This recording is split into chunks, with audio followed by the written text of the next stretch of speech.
Bismillahirrahmanirrahim. Assalamualaikum warahmatullahi wabarakatuh.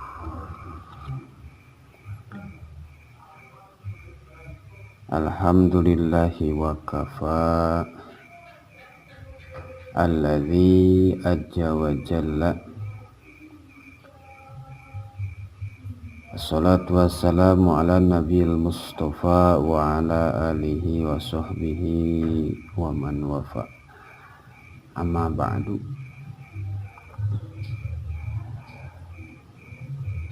Alhamdulillah dina sabadana manjatkeun tahiyatul Islam. Puji sareng syukur ka Allah Subhanahu wa taala anu parantos maparinan kanikmatan pikeun urang anu taya hinggana sehingga bisa kumpul ngariung deui dina wengian Sabtu. Sakumaha urang diajar istiqomah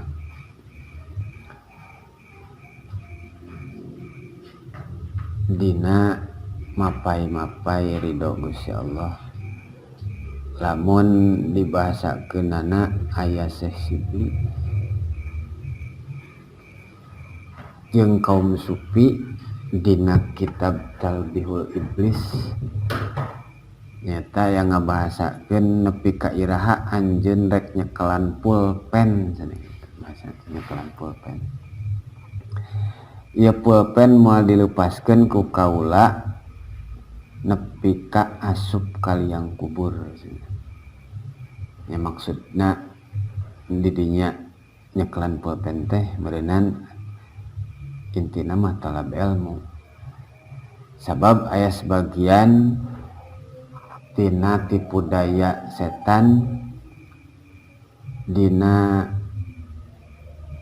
keur asup ka kaum sufi. Naon kaum sufi teh anu berusaha hayang kaasup jalma anu tasawuf gitu. Jadi lapan sufi ya cokot tina lapan tasawuf. Ngan tasawufna kaum sufi ieu mah anu geus ninggalkeun sifat kaduniaan sehingga meureunnan geus teu butuh jeung jelema deui.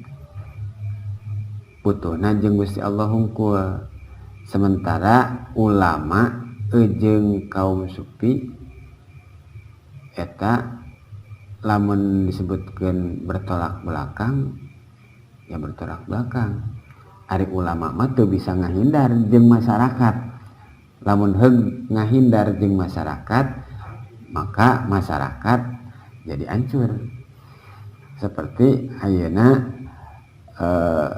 Imam Syafi'i kantos arek ujlah pas begitu nyepen maka aya anu maparinan wasiat bahwa kudu balik deui turun gunung deui nu geus tadina ngagunung gitu.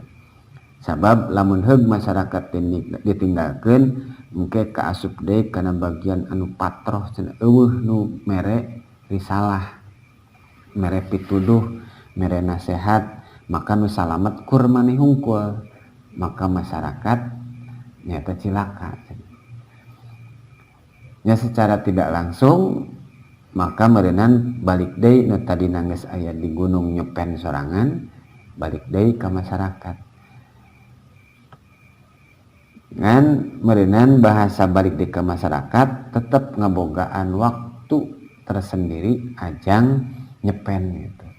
Salah sahiji contoh urang meureunnan teu kudu jauh-jauh ka ahli tasawuf anu sifatna waliullah nu ngagaduhan karomah anu begitu gedena di urang oge meureunnan lamun ngambil contoh mah antara Mama Hasan Basri sareng Mama Ang Nuh Gentur eta lamun sakalina rek dipanggihan hese kadang 2 hari 3 hari teu kapanggih gitu.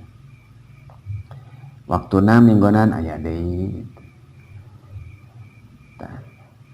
Eta nu kapungkur gitu kacaritakeun baang Nuh di mana lamun tos lebet ka kamar eta teu tiasa aya nu mendakan sakitu meureunnan zaman teu pati teu jauh ari ayeuna aya keneh aya nyata meureunnan guru simkuring oge anu kamari di Burubung Buyamun Pasir eta sabulan teu aya teu kapanggih nu dicaritakeunana tos aya di Gunung Cirebon mimitina mah saminggu aya keneh lep teu aya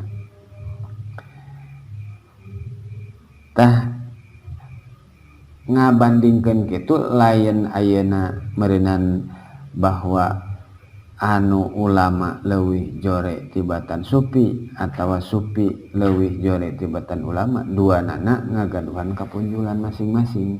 Jadi meureunnan ieu mah punjulna di dieu ieu punjulna di dieu cek kamari teh meureunnan boga leuwih masing-masing boga kurang masing-masing gitu.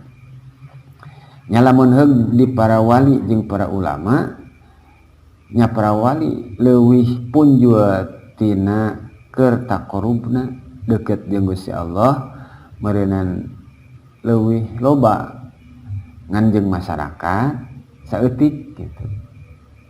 Ari ulama mah jeung masyarakatna loba dina palebah dikir taqarrubna teu pati loba cara wali gitu. Sabab ari ulama mah kudu nyebarkeun ilmuna sementara wali mah jang sorangan. Maka bisa diambil contoh garis besar antara nabi jeung rasul. Ari nabi mah boga risalah jang sorangan gitu. Seperti Nabi Sis jang sorangan. Nabi Hidir sorangan gitu. Terus ari Nabi Musa jang sarereaeun gitu. Sehingga meureunnan tah antara Nabi Musa jeung Nabi Hidir duanana ge nabi. Gusti Allah teu ngabeda-bedakeun geus puguh dicoretkeun la nufarriqu baina ahadim mir rasuli. Utusan ieu teh teu dibeda-beda. Ieu utusan kaula duanana oge. Ngan ngagaduhan kautamaan masing-masing gitu. Tak urang oge lamun sebutkeun kanu jadi anak oh si ieu mah alusna ti dieu si ieu mah gorengna ti dieu tak anak teh kadang aya sifat sensitif mung bandingkeun padahal ge lagu kerame nih lagu nu ayeuna kerame eta banding saing ke disaing-saingkeun si anu mah urang oge terkadang boga sifat sensitif lamun dibandingkeun jeung dulur-dulur urang. Kunaon urang mah kieu ning dulur urang mah kieu gitu. Masing-masing ngebogaan sehingga lamun urang lebih bijak maka si ieu leuwihna di dieu, si ieu kurangna di dieu. Maka lain ajang naon nurunkeun kana kahayangna atau misalkan orang nurunkeun derajat lah gitu. Oh sia mah cenah anu. Tah. Sebenarnya mah memang nanti kolot moal ngabanding-bandingkeun budak. Tapi memang aya sifat lebih kasih ieu mah kieu, si ieu mah kieu. Karena beda situasi ka anak nu kahiji mah kieu, anak kadua mah kieu, anak katilu mah kieu. Anak kahiji dianggap ayeuna sebutkeun anak samatawayang heuda mimitina eta-etana entak dicurahkeun boga itu ieu teh dibikeun ka manehna. Begitu datang nu kadua asa disepelekeun gitu. Ayo we ka si Aa. Komo ayeuna lamun geus boga tilu nu kadua rasa diacuhkeun sabab indungna nyaah kanu pangleutikna anu gede geus ku gedena nu tengah-tengah tah biasana sensitif gitu. Eta dina keur ngabasa teu ngabanding-bandingkeun Gusti Allah ka para wali jeung ka para ulama ngan ngagaduhan kapunjulan masing-masing. Makana tadi meureunnan cek kaum sufi anjeun kurang dina palebah pendekatan jeung Gusti Allah na, tapi anjeun leuwih deukeut jeung masyarakat dina palebah keur nyebarkeun siar agamana, sementara kaula mah jang sorangan gitu. Bahasana pikeun urang nyaeta nyekelan pulpen henteu, ngalogat henteu, tapi kudiukna oge cek dina kitab Tanqihul Kawal man jalasa fi majlisil ilmi henteu nyekelan pulpen henteu tulis-tulis maka eta leuwih hade tibatan ayeuna ngalaksanakeun salat sunat gitu. Sabab ari salat anu sunat mah pangkatna ge sunat, ari talab ilmu mah wajib. Banding ku wajib-wajibna make lapad paridotun, make ta gitu. Tak didinya lain nandakeun muannas hungkul, nandakeun banget gitu. Sehingga meureunnan ari bahasa tadi moal dilepaskeun pulpen kaula nepi ka asup ka liang kubur, berarti moal leupas kaula neangan jeung nyebarkeun ilmu agama. Terus dina hanca nyaeta meureunnan imanun bid'un wa ainun su'batan yastakmilanha ahlu fadlin ya'dumu. Dina saberesna kamari nyaritakeun kana maca hamdalah, maca sholawat ka Kanjeng Nabi, ka keluarga jeung ka para sahabatna madaro samsun salagina panon poe masih kene nguriling ti isuk nepi ka sore ke kapanggih deui isuk wa anjumu jeung bentang-bentang aya dina waktu keur peuting. Jadi maca sholawat teu eureun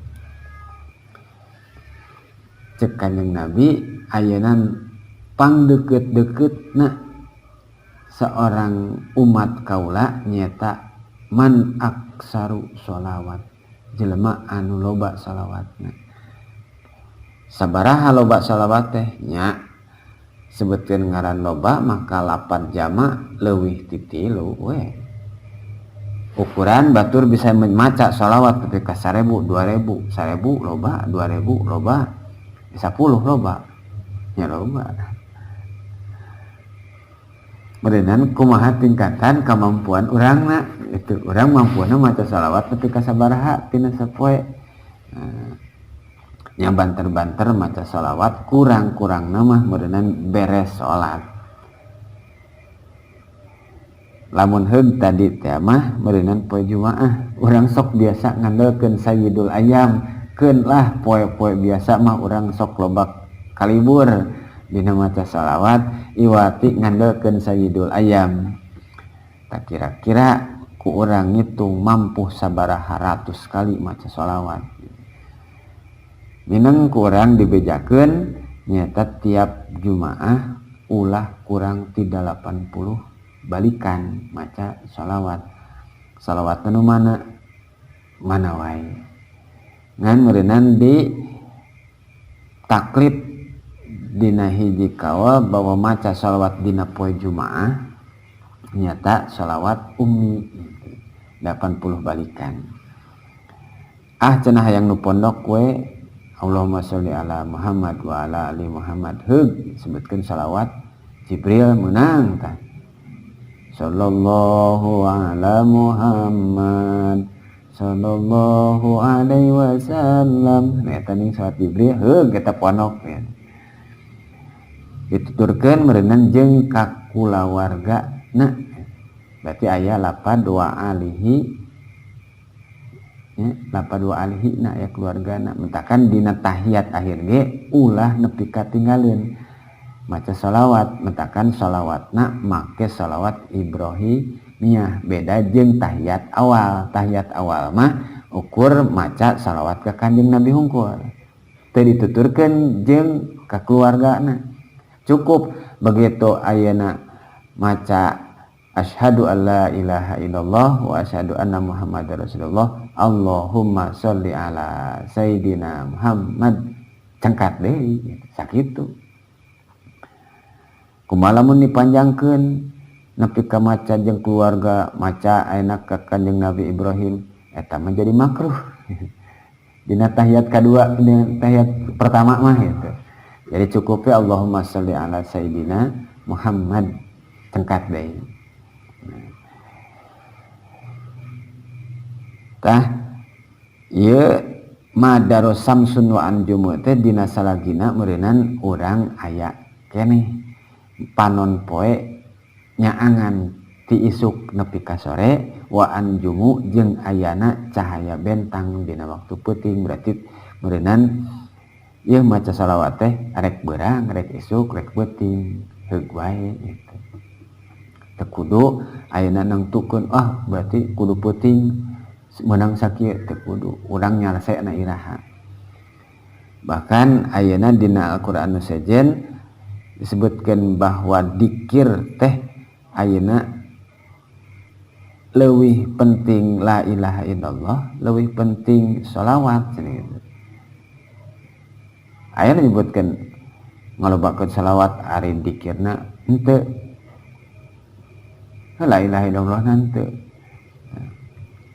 Kira-kira mencek bahasa orang mending keneh maca la ilaha illallah mending maca sholawat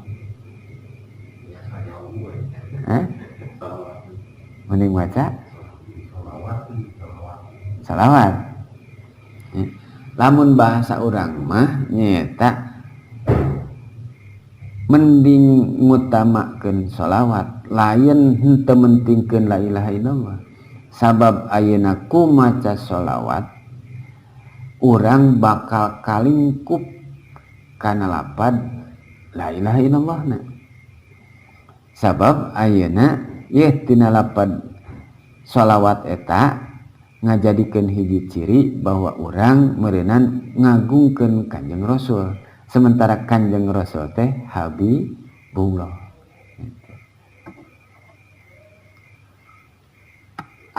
Arek la ilaha illallah we langsung mangga eta mah gitu.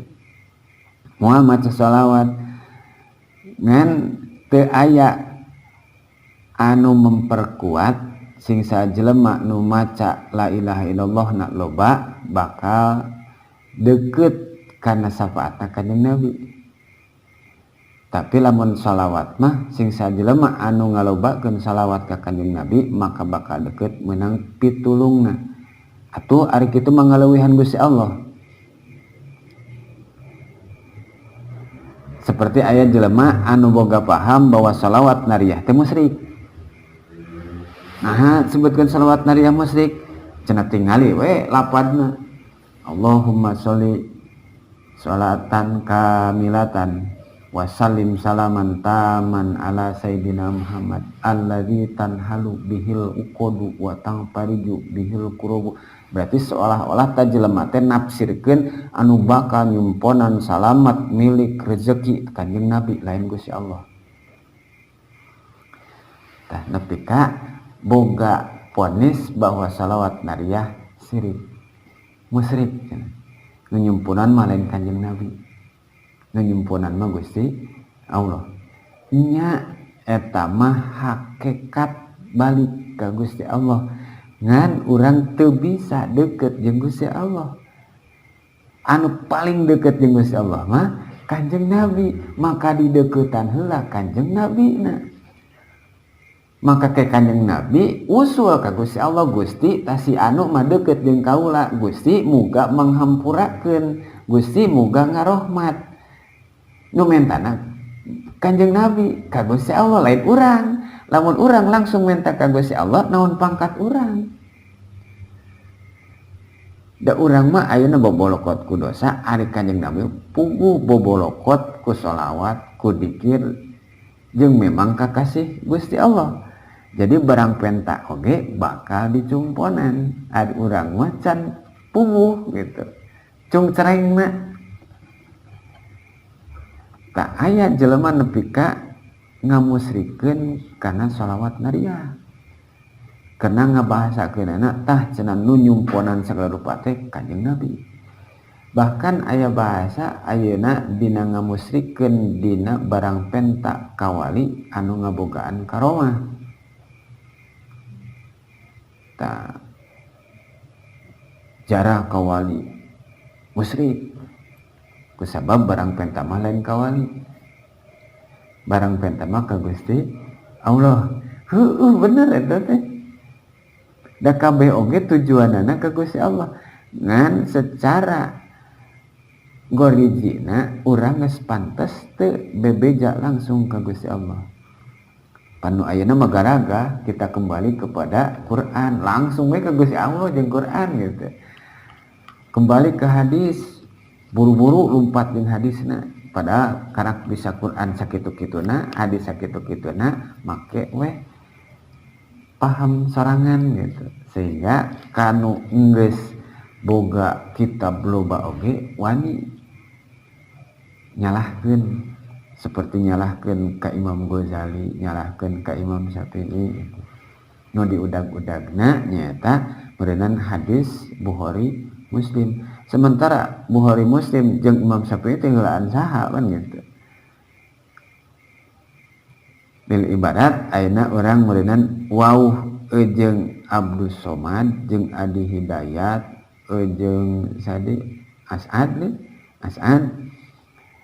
diagungkeun eta nyalahkeun guru urang anu mamatahan alif ba ta jeung Quran jeung tajwidna gitu. Bil ibarat nama lain ulah nyalahkeun urang nu ngagungkeun ka Ustad Abdus Somad, Adi Hidayat. Eta mah anyar urang wauhna, bahkan teh wauheun teh henteu ka urangna ge. Ari guru nu aya di urang-urang mah nu mampantahan urang ni tajwidna, bacana, bahkan bisa nulisna. Keur mah urang wauh ka guru urangna, guru urang ge wauheun ka urang. Jadi puguh tah mangmintakeun doa oge bakalan nepi da wauh gitu. Ieu mah ujug-ujug we langsung lompat ke belahan ditu, sehingga kana salawat nariyah ge wani bahwa salawat nariyah musyrik cenah. Maca manakib Tuan Syekh musyrik.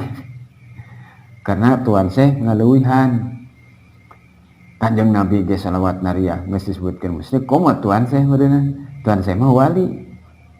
Itu ge karena Nabi geus wani, komo ka Tuan Syekh gitu. Naudzubillah kan.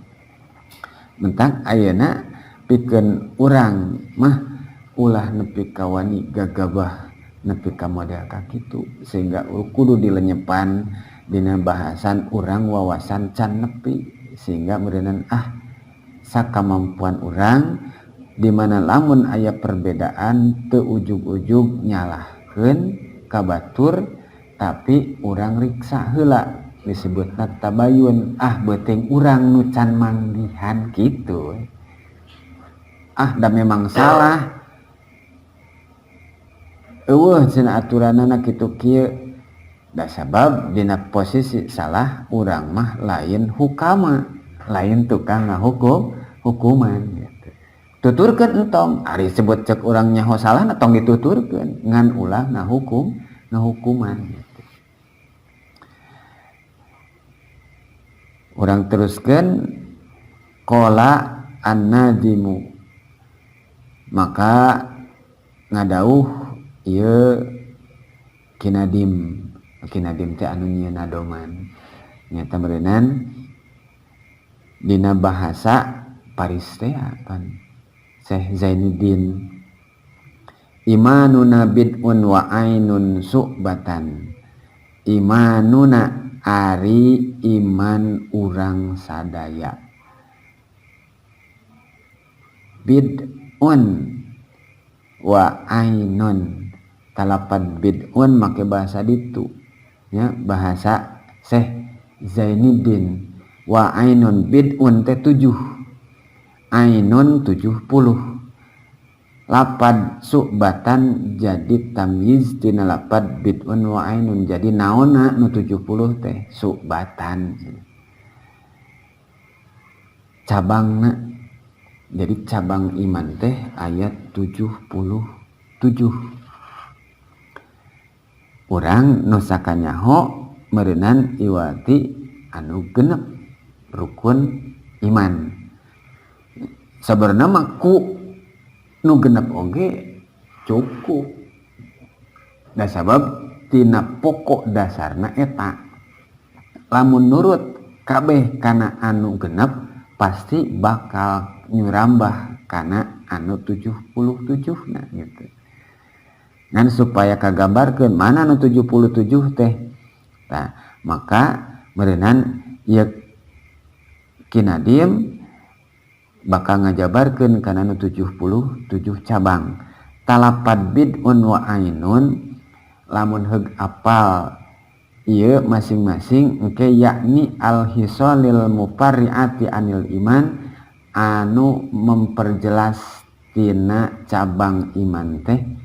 Talapad bid'un wa ainun cek bahasa Arab anu dipake nyata sab'un wa sab'una. Lapad bid'un dicokot tina lapad sab'un, ainun dicokot tina lapad sab'una 70. Ai urang mah lain sab'un pan sab'ah. Wahid, isnin, salasa, arba, homsah, sitah, sab'ah. Urang mah sab'ah gitu. Sab'ah itu 7. Tah, keur dijadikeun lapad dikte huruf gitu nya. Ieu mah sab'un teu make ta. Sabab naon keur dijadikeun lapad sab'un mufrad mudzakkar lapadna gitu. Sab'una jama. Nah, jadi di mana-mana awalna sab'un make tanwin katungtungna jadi sab'una gitu. Sakumaha pangandika Kanjeng Nabi bahwa al imanu bid'un wa sab'una. Berarti lain Ki Zainuddin Hungku atan nyebutkeun lapad sab'un jadi bid'un teh. Kanjeng Nabi dina hadisna lapad bid'un wa sab'una. Jadi make dua bahasa itu. Urang pentingnya boro-boro kana bahasa asal ti mana. Yang penting mah ayeuna meureunnan urang bisa ngartikeun kitu teh meunang ngajikeun. Komo lamun urang apal make huruf anu hijaiyah ngabogaan angka anu abajadun nih. Abajadun, hawajun, hatoyun, kalamunun, saapasun, korosatun, to'zogun. Eta masing-masing boga angka. Timimiti dihandap di DG disebutkan pal hamjatu maka ari ngaran hamjah, huruf hamjah nyata wahidatun. Eta nunjukkeun kana angka hiji. Tina abajadun a teh hiji itu. Abajadun, hawajun, hatoyun, yun iya, wal ya'u asarotun. Ari iya huruf nu ka-10. Tinggal ngitung we. Abajadun, hatoyun, kalamunun gitu dina hitungan eta. Aya we iya. Tak kapangi sabara-sabara hurufna lamun urang di angkaan mah kapangi nepi ka beres 10 lain 11. 10, 20, 30, 40. Nah. Nepi kana 100. Beres 100 ente 100 hiji. Tapi langsung jadi 200, 300, nepi ka 1000 gitu. Tak keke dihandapna kapangi. Tatina nu 77 cabang iman ieu teh Kanjeng Nabi entos ngawartakeun dina hadisna al imanu bid'un wa sab'una su'batan. Jadi teu pati-pati meureunnan ieu Syekh Zainuddin jeung Syekh Nawawi kudu nerangkeun lamun teu aya dalil awalna. Jadi arek teu percaya ka ulama kumaha orang ujug-ujug langsung ka Kanjeng Nabi gitu. Kanjeng Nabi ngagunakeun bid'un wa ainun su'batan. Ilapad bid'un diteangan kana kamus bahasana bahasa mana gitu.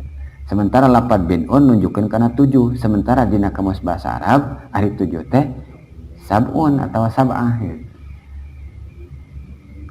Berarti Kanjeng Nabi geus apal kana tata bahasa gitu.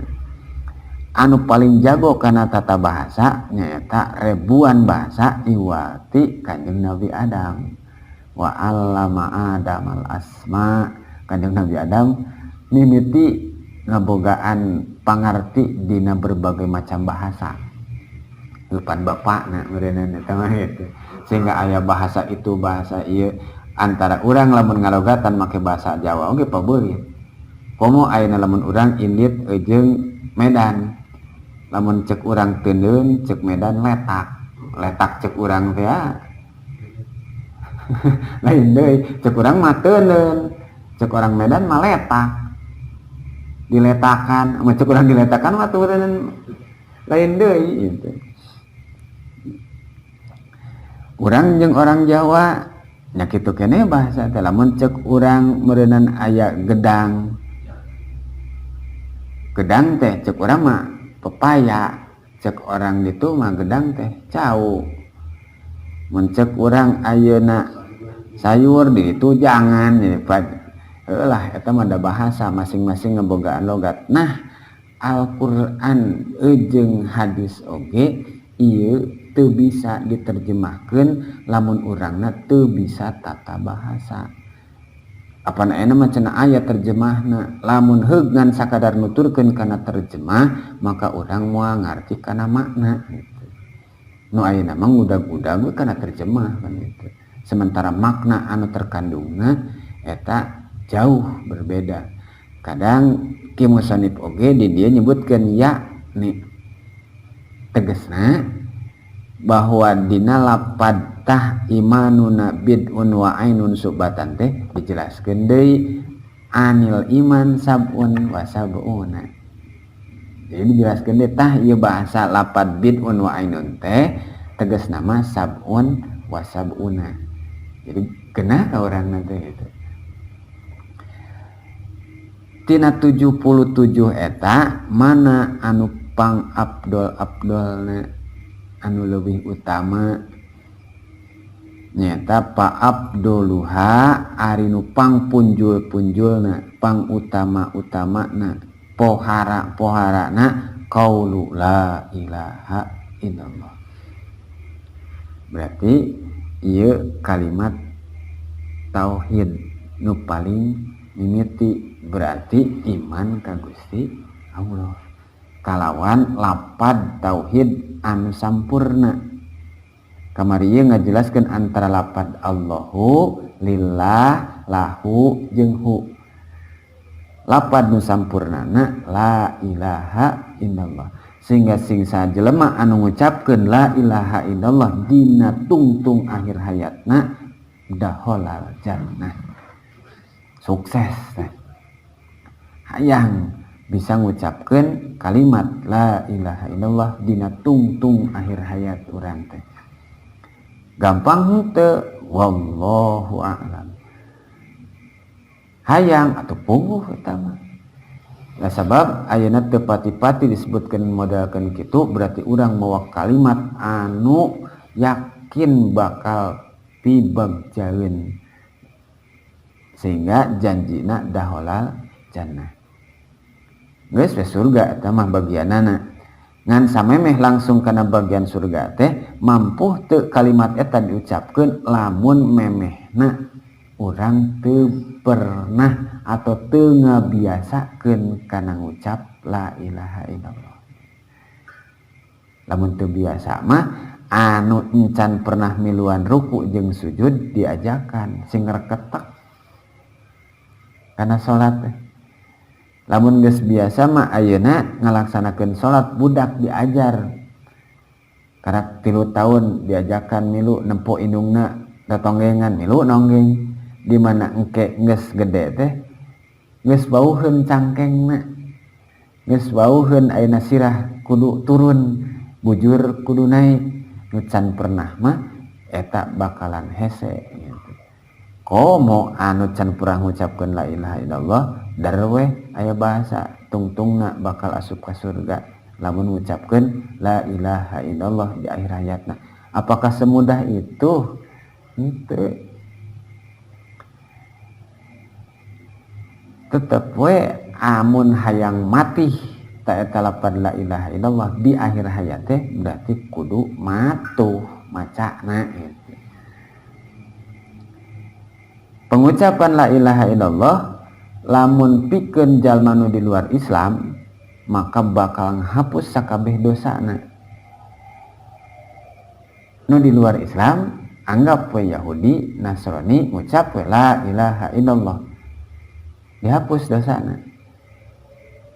Sabab naon berarti eta geus make kalimah tauhid ngaesakeun Gusti Allah.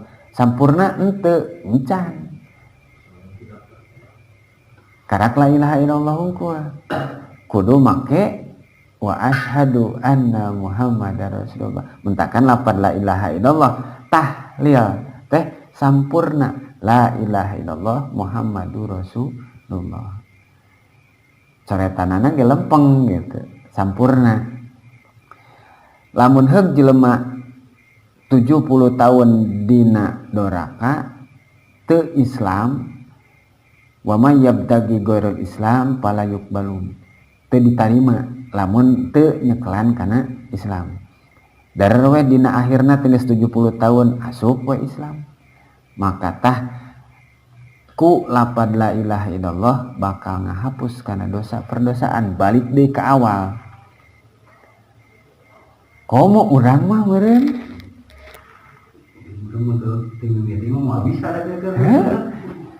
jadi entong pesimis pikeun urang hese moal nya hese urang oge cacak anu geus minang ngucapkeun la ilaha illallah ngan dina akhir hayat belum tentu gitu. Komo nu tara satu sisi lain anu tara di mana ngucapkeun dihapus dosa komo urang nu rada minang gitu nya Allah pan ngabogaan sifat antara jamal jeung jalal gitu. Aya karunia jeung aya kawasa maksa jeung gagahna gitu. Cek kaula asup ka surga sok sanajan tadina tukang doraka akhirna ngucapkeun wa la ilaha illallah salamet asupkeun ka surga teu bisa nolak. Nu tadina tukang ibadah pas maotna seperti Imam Barsisoh cilaka asupkeun ka neraka geus cilaka. Jadi lapad la ilaha illallah teh aina lil ibarat hujan anu datang tina kemarau anu lila. Taneuh geus gararing barilah datang we hujan sapoyan maka lantis. Tah nu tadina urang doraka ngucapkeun we la ilaha illallah Muhammadur Rasulullah. Maka eta lil ibarat tadi dina kemarau didatangan hujan hate nu garung dibersihan. Aya nu nanya kieu kumaha lamun dina akhir hayatna teh tadi ngucapkeun lapad tauhidna teh atawa lapad kalimat tahlil nya aya sebutkeun kalimat tauhid aya nu sebutkeun kalimat tahlil. Tahlil teh la ilaha illallah tauhid teh la ilaha illallah teu sampurna. Tadi mah pan sampurna la ilaha illallah maot teh salamat. Ya kumaha cenah lamun aya pertanyaan kieu begitu pas keur sakaratul maut karak la ilaha kek we can beres kumaha teh karak la ilaha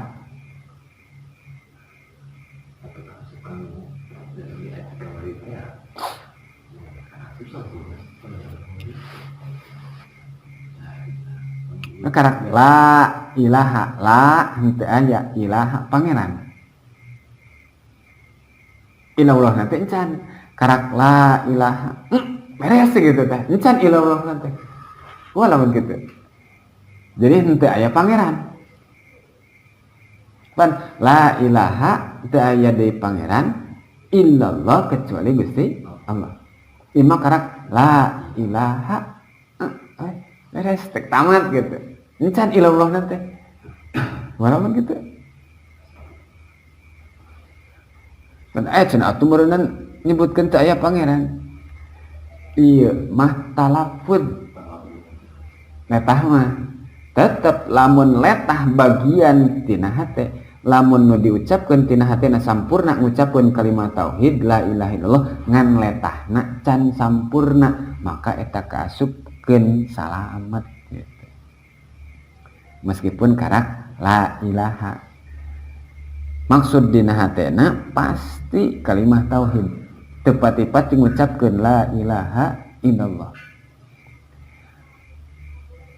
Taraptina kumaha atuh tah karang aya taraptina supaya henteu kitu henteu sapotong ngucapkeun la ilaha illallah na keur nalkina nu maot di mana panjang teuing la ilaha illallah Muhammadur Rasulullah aya tata carana meunang teu eta lamun keur masih kene jauh tina genggerongan aya bahasa masih kene eta.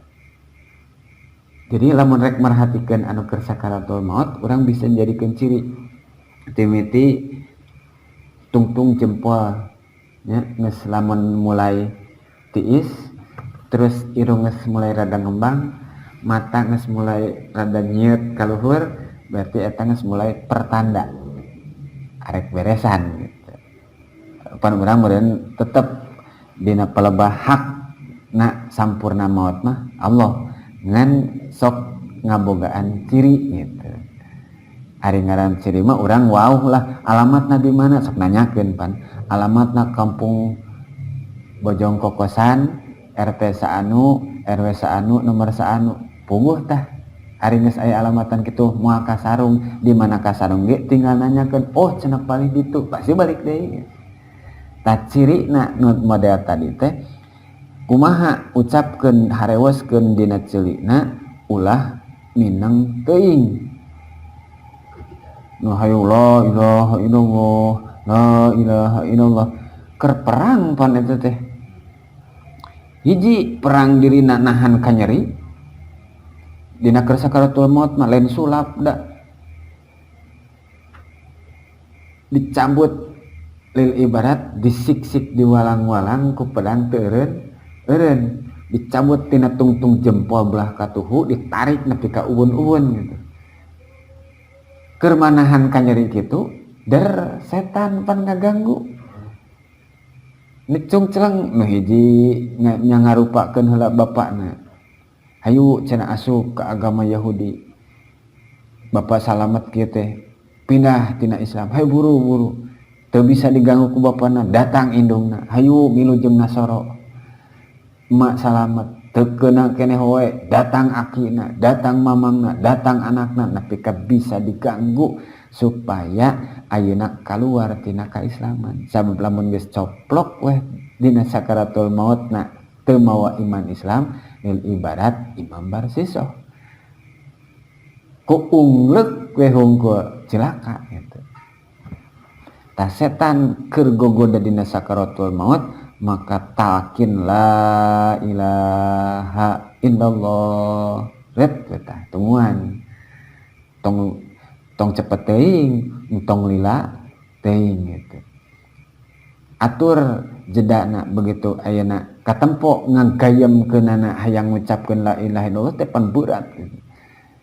Aya we kucem-kucem tah miluan antepkeun geus sabaraha lila tuturkeun deui geus lamun geus mulai hantakanana rada cepet maka nu lapad la ilaha illallah na tuker ku lapad Allah Allah seperti ayeuna ucapanana pikeun si anu sakaratul maut cukup teu kudu ngagerakeun bibir cukup kuletah Allah Allah Allah sabab nupang enteng-entengna nyebutkeun Allah tegerak bibirna gitu Allah Allah lolobana ayeuna kumaha ngucapkeun lapad Allah nyata sok gerak bibirna jadi rubah tina lam jalalah jadi wau Allahu akbar lolobana tina adan Allah talamun ieu gerak berarti wau gitu.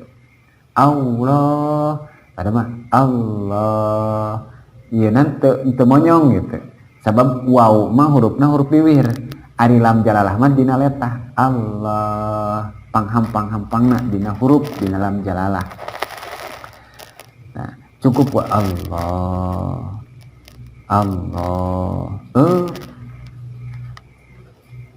Nah, cenah meni ancin-ancin teuing cenah. Nya eta keur mere jeda sabab rasa ripuh keur dicabut nyawa.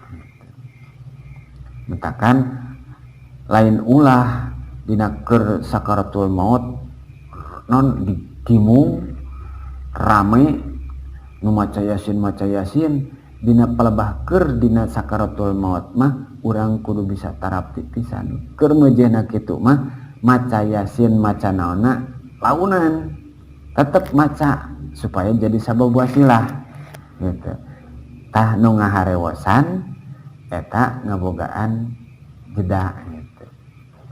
Sehingga supaya di mana kaucapkeun lapad Allah maka meureunan maot na dina kaislaman jeung keimanan. Sehingga pang abdolna maca lapad la ilaha illallah. Disebutna kalimah tauhid atau kalimat tahlil. Der di ayeuna oge teu meunang cenah tahlilan. Ari lapad tahlilan teh tina lapad tahlil berarti teu meunang ngucapkeun la ilaha illallah. Hopan cenah lain kadi maksudna teh ayeuna teu meunang tahlilan teh ayeuna ngondang masyarakat tatangga dinu kamaotan terus meureunnan ngariung makan-makan nyaneut jeung sagala rupana cek bahasa budak ayeuna mah jomet cenah gitu. Ta eta teh teu meunang cenah eueuh ti Kanjeng Rasulna. Ieu sok aya resep sebagai anu ngaahli bid'ahkeun kanu manehna sok resep satungtung ayeuna sirah nepi ka handap loba ku bid'ah gitu. Ngabid'ahkeun kanu sok biasa tahlilan muludan jeung sajabana. Eueuh cenah ti Rasulna kikituanan teh. Tah ieu lapad nu dimaknaan lapad tahlil cek urang mah dicokot tina lapad kalimat la ilaha illallah. Sementara ayeuna manehna ngamaknaan make lain terjemah. Jadi teu konsisten. Satu sisi make terjemahan, satu sisi lain make makna cek manehna gitu. Jadi neangan genahna masing-masing gitu. Maksudna mah cenah ulah atuh keur mah kapapaitan derweh ayeuna ngondang tatangga kudu nyuguhan kudu anu nepi ka paling galak-galakna kabayang cenah ayeuna lamun heug engke dina waktu perang loba nu maot kudu tahlilan berarti otakna teu jalan. Cacak ayeuna cenah aya nu kamaotan saurang dua urang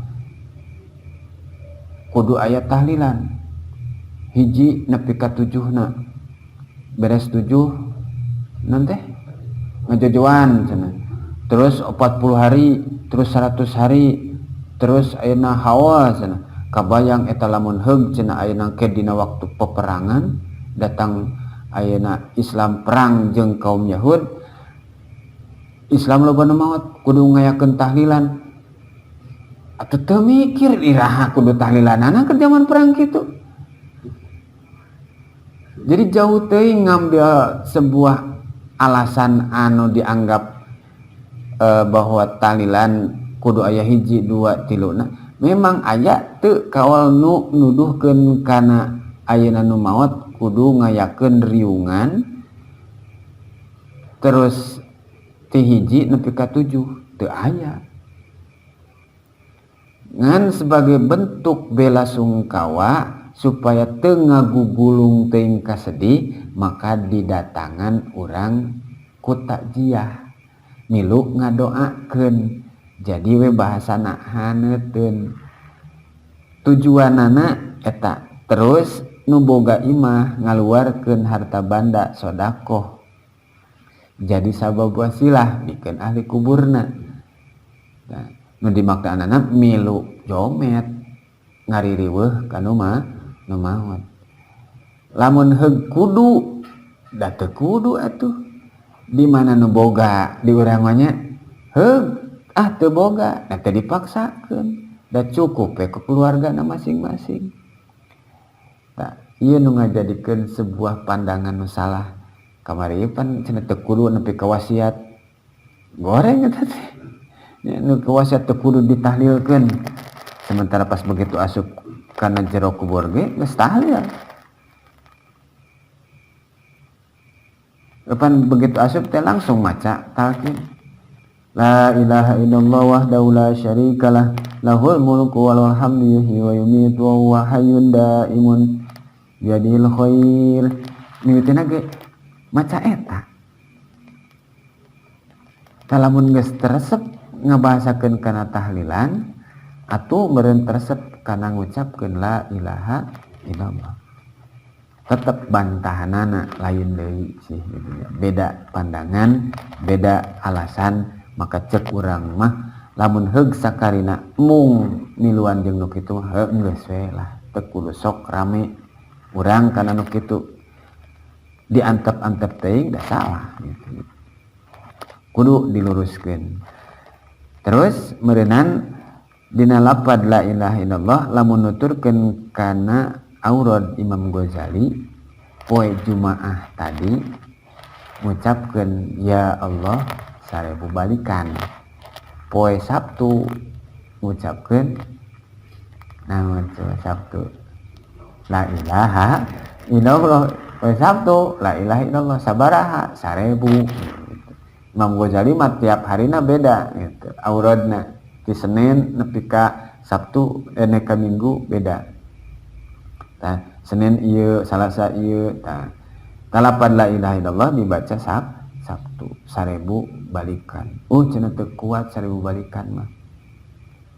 Heuh mampuna sabaraha atuh da urang pas sok loba nawar nya dina palebah kitu mah.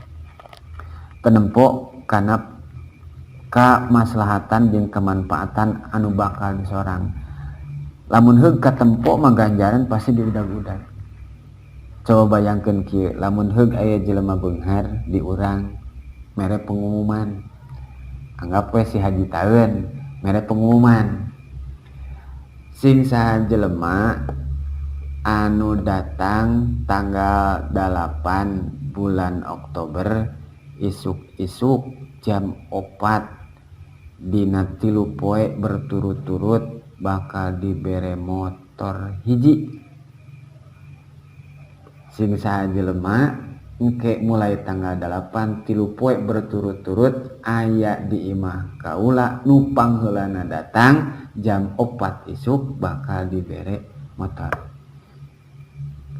Kira-kira loba nu datang mah bila perlu tong berani jam 4 milu ngendong jeung nanti pantot can dibuka gen ngajajar ibarat kamari ieu geuning lamun urang hamun hayang meunang naon bantuan dibagikeunana jam sabaraha jam 8 mami jam 8 geus aya tong nu kitu lah daftar ka Sekarwangi hayang meunang kartu nomor anu rada meueusan gitu jam 5 geus mangkat mugana mah tetep jam 8 ning daek gitu heupan cenah supaya kabagian nomor anu teu lila nah nomor karak 10 20 malah cenah daek keneh nungguan bahkan wani mayar ka calo ning wani gitu da kusabab lamun urang mah kudu jontrot kudu bukti ge katempo urang mah gitu dina palebah ganjaran mah kusabab teu jontrot teu katempo jadi we teu kabita sabab naon engke oge dibere ganjaran diasupkeun tina nu teu katempo teh nyaeta surga ma ainun ra'at wala udunun sami'at wala khatarat di mana ayeuna moal kabayangkeun kaahengan jeung baning ku nikmatna ke diasupkeun ka surga model kumaha moal kabayang-bayang ayeuna sehingga moal digambarkeun ganjaranana sehingga lamun heug aya nu maot oge urang teu mimiti ngalayat nepi ka nguburkeun kan boga pahala ganjaran lain ibarat 2 gunung Uhud saurang lamun heug dijontrotkeun saurang 2 gunung Uhud dar we nu ngalayatna teh lobaan didohirkeun atuh heureun ku gunung kaurugan urang tah ieu jadi kusabab teu didohirkeun kitu teh jadi moal sabanding gitu mentakan sifat pikeun urang mere kaluasan ieu lapad la ilaha illallah diucapkeunana sebagai bukti tauhid urang iman ka Gusti Allah. Komo lamun geus bisa ngamaknaan ieu lapad la ilaha illallah teh la ilaha illallah nepi kana hate ngucapkeun ieu maka wajilat qulubuhum tuliyat zadathum imana nambahan imana urang mah jongjon keneh wae macana 1000 macana mah 1000 ngan jongjon keneh maca 165 jongjon keneh atuh geus we entong apa bahaya komo 1000 henteu 165 henteu 40 henteu 33 henteu 11 henteu 3 henteu tungtungna nya kosong we gitu eta nu pangutama-utamana tina cabang nupang gede-gedena gitu wa adnaha jeung ari anu panghandap-handapna tah anu panghandap-handapna berarti pucuk gitu ari pucuk dihandap di luhur di pucuk di luhur nah disebutkeun adnaha jadi pucuk sementara abduluha jadi akarna ari akar mah dihandap sementara wa adnaha panghandap-handapna anu handap dianggap pucuk sementara nu pucuk pokok jadi handap dituker gitu ayeuna mah cek urang mah ari ngaran handap mah akar ari ngaran pucuk mah luhur ieu mah dibalik anu dijadikeun pucuk nu panghandapna gitu. Nu dijadikeun akar nu pangluhurna jadi nu pangluhur-luhurna akar gitu. Mana la ilaha illallah sabab ieu lapad la ilaha illallah ngakar tancelepkeun ka handap kana jero hate supaya kuat ngaran cabangna engke datang we paling pucukna tah panghandap-handapna sabab engke suatu urang aya gambaran tangkal nu bakal aya dina surgana Allah lain akar dihandap daun di luhur tapi tibalik jadi si daun dihandap lamun heug urang keur nyang hunyar hayang buah teu kudu nangtung nyang hunyar hayang buah si etana datang gitu nyarona jadi dibalikeun nah bahasa wa adnah jeung panghandap-handapna jadi pucukna pang tungtungna ya meureunna pang letik-letikna dina bagian keimanan teh imatatul ada anit toriki nyata micen pilara di tengah jalan naon wae ngabasakeunana micen pilara teh meureunnan bisa aya cucuk aya beling ayat naon cek urang mah tangkal anu lamun ngaliwat batur motor bisa tiguling tak urang teh dipernahkeun we maka eta kaasupna jang kamaslahatan nyalametkeun maka eta cabang iman nupang pucukna tina miceun eta aya hablum minan nas nu hubunganana jadi hablum minallah. Jadi bahkan nyebutkeun dina hadis nyebutkeun la teu sampurna iman seseorang sebelum mencintai saudaranya seperti dia mencintai dirinya sendiri. Urangnya ka batur kumaha lamun katin caku urang ieu cucuk ieu beling. Mintakan kurang teh dipernahkeun supaya batur teu cilaka. Dalamun heug ayeuna batur ningali kieu urang oge bakal cilaka. Tah kurang teh dipiceun we pilara nu di tengah jalan dipernahkeun, maka eta bagian tina cabang iman anu nomor ka-77 berarti ari pecukna teh. Jeung naon deui wal haya'u jeung boga kaera. Boga kaera nu kumaha? Al haya'u minal iman. Rasa malu itu bagian tina iman. Rasa malu nu kumaha? Malu era anu merenah. Seperti ayeuna urang bisa nyokot contoh ti sahabat Sayyidina Utsman bin Affan. Bahkan malaikat ge segan ka Sayyidina Utsman bin Affan. Ngambil tina naon? Tina hadis anu diwartoskeun ku Siti Aisyah bahwa Kanjeng Nabi nuju rehat gitu. Nuju cek urang mana ngagogoler lah nya gitu, ngagogoler. Datang weh ramakna Sayyid Abu Bakar. Mencek urang assalamualaikum, punten abdi bade tepang tiasa teu gitu. Asup diterima Kanjeng Nabi dina kayaan masih nyangkere gitu. Terus datang Umar, assalamualaikum, nyuhunkeun widi bade nepangan, kitu keneh bari nyangkere. Bareres kalaluar deui begitu aya Sayyidina Utsman, assalamualaikum, punten Kanjeng abdi nyuhunkeun widi tiasa teu nepangan. Kanjeng Nabi arita teh kabukakeun etana keur keur nyangkere Abu Bakar sareng Sayyidina Umar mah bitisna kabuka kitu teh. Sementara ayeuna Utsman datang mah dipernahkeun.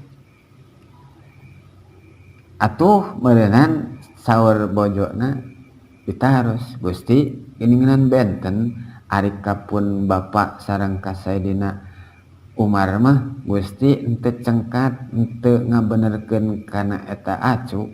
Sementara ari ka Sayyidina Utsman mah Gusti langsung ngalereskeun acuk eta. Muncul urang mah di kitukeun tah nya si gamisna teh supaya teu katingali. Sabab cenah kaula kitu teh Sayyidina Utsman mah isinan. Lamun ningali kitu teu wantuneun ningali kaula kantos sakali langsung anjeunna mah uih berangkat cenah gitu. Isin sakitu teh karak ningali bitis. Ari ayeuna mah tong boroning lalaki awewe oge geus nempokeun kana sakujur badana. Cek bahasa kolot mah di baju tapi teu di baju. Ya ayeuna beureunan jeung deui da ari urang mah resep pan pondok kitu teh. Salah saha?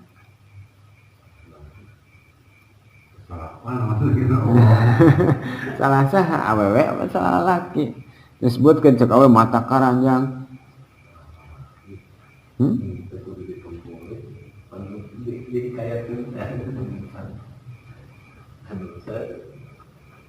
Masing-masing oge memang boga satu permasalahan anu meureunnan ieu lalaki salah kan. Tos aya hikayat anu saorang wali nya kita saha tuh saya ditempo eta mah sisi lain. kumaha sisi lainna deui nya meureunnan eta kan anu ditarosan jeung nu teu dihijabna saha lain deui gitu. Beda kelas. Seperti ayeuna meureunnan ngejas ka eta ning putrana Quraisy Shihab teu dihijab. Dijadikeun dalil kanu teu mararake hijab. Cuman beda kelas. Itu mah ngagaduhan dalil nu tertentu bari jeung ayeuna ahli tafsir sehingga nafsirkeun lagi jelas dalil-dalilna. Ari ieu nu iluan. Oh cenah da itu oge cenah. Pan kitu nih ari palebah bela dinya nama. Ari palebah kailmuanana pajauh jauh. Satu sisi lain bahwa awewe anu ngundang sehingga meureunnan yeuh teu pati-pati datang lalaki nu panona naon ceuk urangna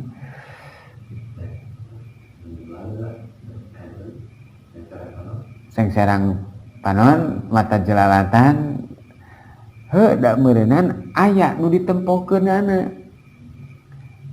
Jadi yeuh lamun ngaibaratkeunana nu salah paling pertama ya awewena. Sehingga lamun begitu ayeuna nyaritakeun dina kisah Isra Mi'raj nu pangseueurna awewe dibanding lalaki. Dengan berbagai macam kasus gitu. Ada lalaki na salah nya patut we salah oge gitu. Sehingga aya bahasa kudu ngajaga pandangan. Nah, dina boga ka era ieu nya lolobana awewe, lolobana gitu. Aya teu lalaki anu ulin ka mana-mana ukur make calana pondok. Aya ngan saeutik tapi awewe. Loba. Aya teu lalaki make street baju anu nganon ceuk urang mah markatengteng katempu bujal lain anu eta teh anu legging non legging terus bajuna kaos non street gitu. Lalaki mah jarang tapi awewe mah loba katut kanu sirahna ditiungan tapi bujur ka mana-mana loba anu kitu teh. Tapi dah resep we cenah kanu nampoan pan tadi temponya ditempo heuh doraka normal lalaki nempo awewe tapi ari hukum doraka mah tetep we da teu bisa dikumahakeun gitu. Dina posisi boga ka era ieu ceuk kolot mah kudu uyahan. Nah, lamun geus teu uyahan kadang kiih di mana wae ganti baju kumaha wae bersikap kumaha wae sehingga geus teu boga ka era gitu. Tah ieu meureunnan nyaritakeun antara nupang pokokna jadi pang abdol-abdolna jeung nu pang adha-adhana antara nu jadi akar jeung jadi pucuk dina cabang iman. Cabang nu sejena engke dicaritakeun masing-masing. Ieu mah karak nyaritakeun nu luhur jeung nu handapna. Tetep pangkal utama mah nyaeta kalimat tauhid la ilaha illallah Muhammadur Rasulullah. Lapad ieu tah wa qauluhu bid'un bikasril ba. Lapadna bid'un imanuna bid'un. Menang dibaca bad'un. Wa fathiha menang dibaca kasroh, menang dibaca fathah. Jadi imanuna bid'un, imanuna bad'un menang teh. Wa maknahu jeung ari maknana tina lapad bid'un inda khalili cek seholil sab'un. Jadi di artian bahwa bid'un teh sab'un gitu. Sakumaha hadis bid'un wasab'un gitu. Wasab'una gitu. Talapad bid'un teh artina sab'un 7. Nah, sehingga meureunan puguh wa huwa al muraduhuna. Jadi dikarepkeun lapad bid'un teh nyaeta 7 supaya ngarakep nyaeta sab'un wasab'una gitu. Terus ayeuna lapad tina bid'un wa ainun su'batan kadituna yastakmilan ha kudu nyampurnakeun kana anu 77. Urang teh meureunan kudu bisa ari apal kabeh mah moal ngan meureunan runtut teh oh ieu teh cabang iman, oh ieu teh cabang iman. Lamun diruntutkeun ti hiji nepi ka 77 urang mah moal pati cengang gitu. Jadi tah nalar-nalar mah urang mah geus teu kuat lah nya. Anu barudak mah mudah-mudahan kaudageun 77 bisa ka apalkeun. Biasana ari barudak mah sok dinadomkeun, ari kunadom mah pan cepet. Talarna cara Asmaul Husna aya 88 dinadomkeun mah narolong gitu. Urang mah pan hese itu nya.